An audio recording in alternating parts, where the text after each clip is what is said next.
صلى على النبي قبل ما نبدأ فيلمنا. معلش صوت النهارده هيكون بس هادي شوية أو تعبان عشان مطبق بقالي 3 أيام. يلا نبدأ الفيلم. الحبايب تستعد، عندنا طلعة عظمة النهارده. بيبدأ فيلمنا الجميل في مدرسة تعليم الفنون القتالية، مدرسة شاولين، وبنشوف المعلم واقف قدامه مجموعة من الطلاب البنات، والمعلم بيبارك لهم إن هم النهارده خلصوا اليوم ال6000 في المدرسة، وبكده خلصوا التدريبات اللي عليهم، وبيفضل يسأل كل واحدة فيهم عن خططهم أما يمشوا من هنا. واحدة منهم بتقول له إن هي نفسها تبقى مضيفة طيران، والتانية بتقول له إن هي نفسها تبقى ممثلة. أما تالت بنت الطالبة ري بتقول له إن حلمها إنها تعلم الكونج فو اللي اتعلمته هنا لكل الناس اللي في قريتها. وبعد ما بيمشوا المعلمين بيفضلوا يتكلموا مع بعض. واحد منهم بيقول إن على فكرة ري دي بنت ذكية وشاطرة جدا، وإن قوتها كبيرة جدا وبتعرف تسيطر عليها. قالوا القائد إن هم ما يقدروش يعملوا حاجة حتى لو وصلت القوى المظلمة. ولما بتوصل ري لصالة التدريبات اللي فيها القرية بتاعتها بتلاقيها مهجورة وحالتها بالبلة. في الوقت ده في الجامعة واحدة من الموظفين بتعرض يشير مدير الجامعة مقال عن القوى المظلمة للكونج فو شاولين. ري في قريتها بتفضل تلف على معارفها والناس وبتسألهم عن الصالة الرياضية وايه اللي حصل لها، ليه اتقفلت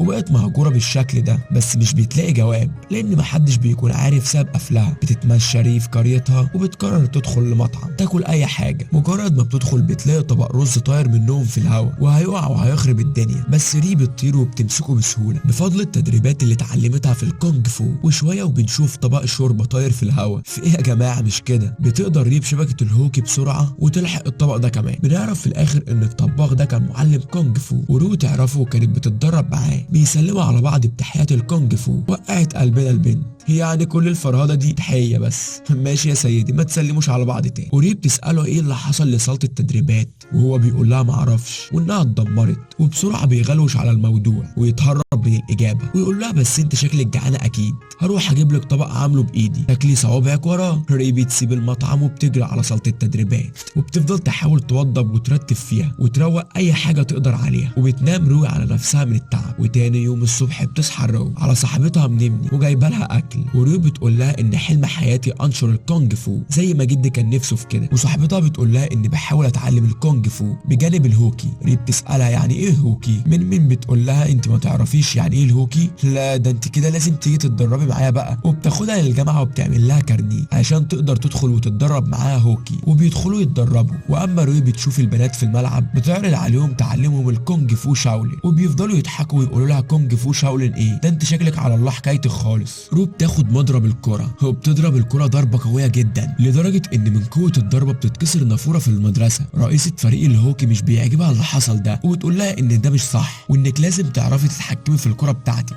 وفي ضربتك وقوتها. بنشوف يوشيري وهو بيتكلم مع موظفين وبيقول لهم انهم محتاجين طلاب اكتر واكتر في الفنون القتالية وفنون الدفاع عن النفس. بتقول له موظفة ان جم 3 طلاب جداد ولسه هيجوا طلاب تاني. في الملعب بنشوف المدرب ريوجي وهو رايح للبنات وبيسأله مين اللي ضرب الكرة كده وكسر النافورة، وميني بتقول له دي صاحبتي ري. فبيسأل المدرب ري ويقول لها هو انت طالبة في الجامعة؟ فهي بتقول له لا. وبيفتكر المدرب ان ري هي نفس البنت اللي كانت في المطعم وشافها وهي بتلقط الاطباق وهو طاير في الهواء، فبيعجب بيها جدا وبيقرر يضمها الفريق بتاعه. وبيكون ماشي هو وري في الجامعة. روي بتشاور له على مبنى كبير في الجامعة وتسأله عنه، فبيقول لها ده مكان تدريب خاص وممنوع اي حد يدخله.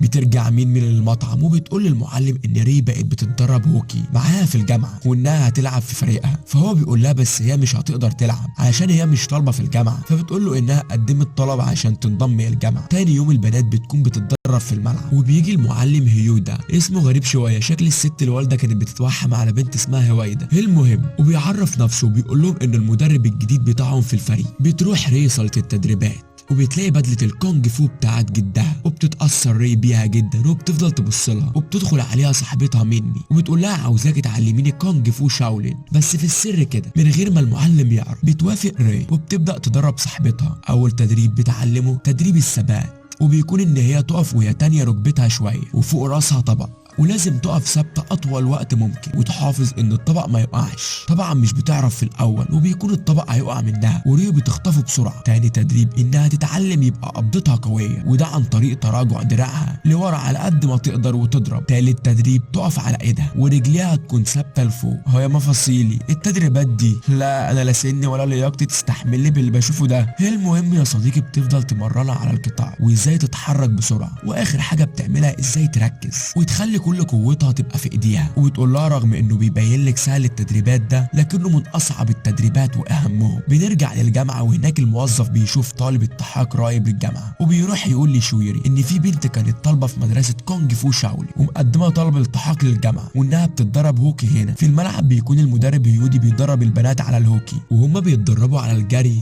عربيه مدير الجامعه بتعدي من جنبهم. بيعملوا مباراه هوكي وديه، بتكون مباراه كده لتدريبات على البطولات الحقيقيه، بس المدرب بيرفض ان ري تشارك في الشوط الاول، وبتتعادل الفريقين. وبتصمم ري تنزل الشوط الثاني تلعب، وبتنزل فعلا وبيكون ضرباتها قويه جدا لدرجه انها بتضرب الكره فبترد في العارضه وتيجي في المرمى بتاع فريقها. هدف رائع ولكن في مرمانا، وري بتكون بتلعب لوحدها ومش بتمرر الكره لباقي الفريق. هي بنت الرخامه دي، فطبعا فريقها بيخسر، والبنات في الفريق بتاعها بيقول لها ان هي كده غلط وان دي لعبه جماعيه ولازم الكل يشارك فيها، دي روح الفريق، وان الهوكي مش مناسب ليها وتروح تلعب اي لعبه تاني. والمدرب بيقول لها نفس الكلام. روي عشان دايما بتلعب قتال فمش بتكون فاهمه يعني ايه روح فريق ويعني ايه يلعب مع اكتر من شخص. بتعتذر لهم وبتقول لهم ان هي ما كانتش تعرف كده وبتمشي. وبالليل لوحدها بتفضل تتدرب على الهوكي، وبتفضل تتخيل ان باقي الفريق معاها، وبتتدرب انها تمرر لهم الكوره، وبتكون ميمي شايفاها من بعيد. الصبح بتشوف فريق كرة قدام بيلعبوا، والمدرب مجمعهم وبيقول لهم انهم لازم يلعبوا بروح الفريق. ري بتسمع كده وبتروح تطلب منه ان هي تتدرب معاهم وبيوافق، بس برضه ري مش بتمرر الكرة لحد.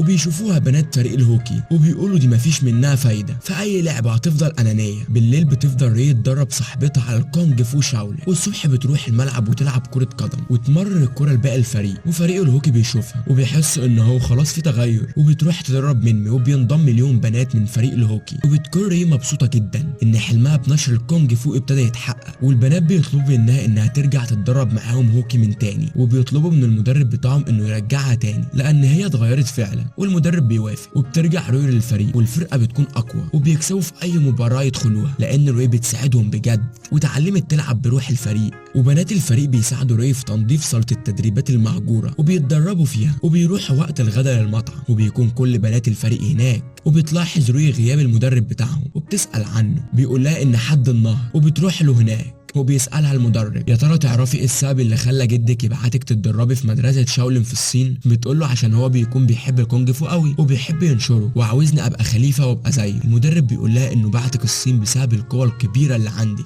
وبعتك عشان تتعلمي ازاي تسيطري على القوة دي. وبيقول لها ان ما ينفعش تدخل في اي قطاع وهو دايما هيبقى معاها وجنبها. وبالليل بتروح روي لصالة التدريبات وبتحس بحركة غريبة وان في حد في المكان واقف وراها، وبتشوف 4 لابسين بدل واقفين حواليها وبيحاولوا يضربوها، بس ري مش بتكون عاوزة تدخل معاهم في قتال فبتصد ضربتهم. بس هو بتنط في الهوا فوق منهم، بس هما بيجروا وراها تاني وبيلفوا حواليها، وهي بتهرب وتخرج بره الصالة خالص وتهرب منهم. وبيتصل واحد منهم بشوري ويبلغوا ان ري هربت منهم وما حاولتش حتى تدخل معاهم في قتال. بيجي اتصال للمعلم في المطعم فبيخرج بره المطعم، وبتيجي روي تدور عليه ومش بتلاقيه. المعلم هويدا بيكون راح لصالة التدريبات وبيمسك صورة جد راي، وبيفتكر يوشوري اللي كان واحد من ضمن تلاميذ جد راي لما ضربه عشان يقول له على مكان راي، بس هو رفض.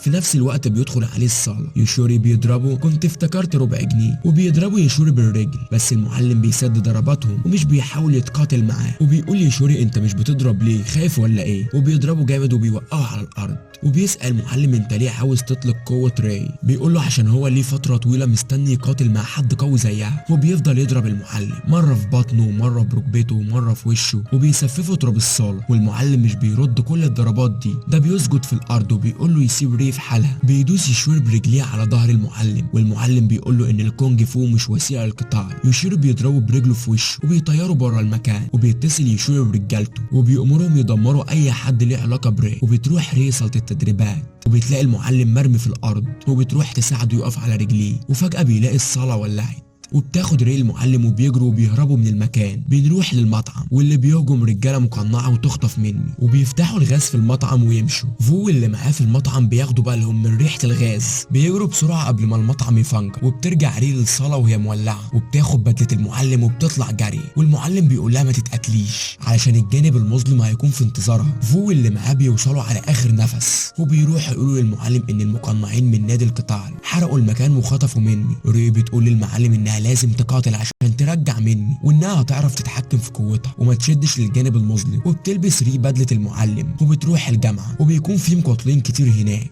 بتهرب منهم وتدخل للمبنى اللي سألت عنه قبل كده، والمدرب قال لها ان التدريبات الخاص ممنوع الدخول فيه. بتدخل للمبنى ده وبيدخل وراها المقاتلين وبيكون عددهم كبير. بتتقاتل روي مع اول مقاتل وبضربه واحده بتكسره وبتوقعه في الارض، وبيجي باقي المقاتلين وبيبقوا كلهم عليها، بس هي قويه جدا وبتضرب ده بالرجل وده بايديها وبتتنقل بخفه وسطهم وبتقضي عليهم واحد ورا التاني، وبتنط للسلم وبتوقع شويه منهم هناك. وبيجي يونج وفو يساعدها، بينزلوا على السقف. هو زي ما بقول لكم كده بيساعدها فو تنط وتوصل للدور التاني، وريو بتلاقي فيه مرايات كتير وبتجري وتوصل للسلم، وفجأة بتلاقي اسهم بتتحدف عليها من كل مكان وبتتجرح في ايدها وبتحاول تتشعبط على السور وتكسر الشباك، وتدخل تلاقي نفسها في أوضة مليانة شاشات كتير وكلهم بيعرضوا القتال اللي كان بينهم وبين المقاتلين من شوية. وبتجري بسرعة وبتلاقي قضبان حديد، وبيجي 3 مقاتلين مقنعين وبيحاولوا يضربوها وهي بتحاول تهرب منهم، ولما بتلمس ايدهم بعض بيطلع منها شرارة كهرباء وبتنط ورا واحد منهم وبتحط ايده على السور الحديد وبيتكعر، وبتضرب التاني بالرجل وبتنيمه في الأرض،